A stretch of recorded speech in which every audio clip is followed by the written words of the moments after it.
Hey everyone, Rick from Rad Garage here. Hope you're all doing well. I know I'm doing a lot better today than I was last week, which was probably the coldest week I can recall in my entire life. Temperatures in this city dropped to well below minus 30 on, well, pretty much 8 days in a row, maybe more. But today it's a balmy plus 2.5 degrees Celsius, so I think it was high time to do a rinseless wash on my Audi SQ5. So I hope you'll stick around so I can get this car clean. Obviously, with the temperatures being the way they are, I can't do a full 2-bucket wash. Otherwise, I'll have all kinds of problems with water freezing where my garage meets the driveway. So stick around. I'm going to use Adam Rinseless Wash. Get this thing looking spiffy and clean. And as always, thanks for joining me on these projects. I really appreciate it. Here we go.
Look at how nice these wheels came out using the Adams Polishes tire and wheel cleaner. You can see those calipers look good. Gotta get the salt and brake dust off those.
finished all of the glass on the sides and the front. The back of the car is extremely dirty, so I am going to pre-soak it with some Adams Rinseless wash before tackling it with the towel. So I'm going to take you around to the back now. So far, loving it. Everything's working out great.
Whenever you come around, I'm 30 feet off the ground. I never want to come back down. So let's stay this way. I'm halfway gone, but I'll be holding on. 'Cause it was painless. When you were here, I felt weightless. You were my exhilaration.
When you gave up, I fell down, but I waited.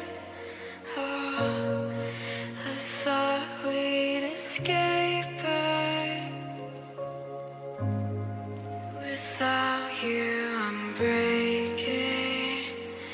So what are you waiting for? What are you waiting for?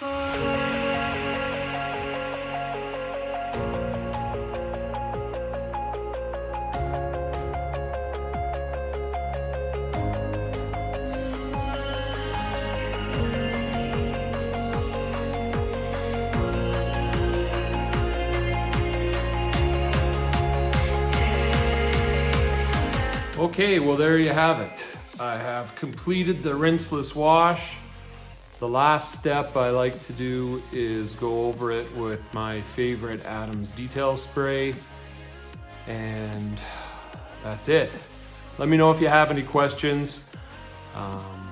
We could get into a big long debate back and forth about whether or not a rinseless wash is something you should do, but the way I look at it, I really don't have any other options during the winter.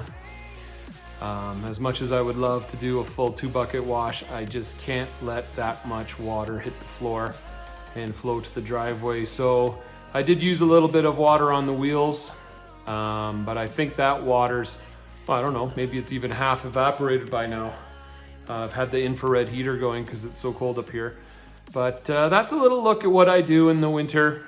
As far as the rinseless goes, I was happy with the way the Adams rinseless wash performed. I wish I would have had more time. This whole project took me an hour and a half, but I've got some packing to do. I've got some tidying up to do. So that's what it is.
Once again, thanks to everyone for tuning in.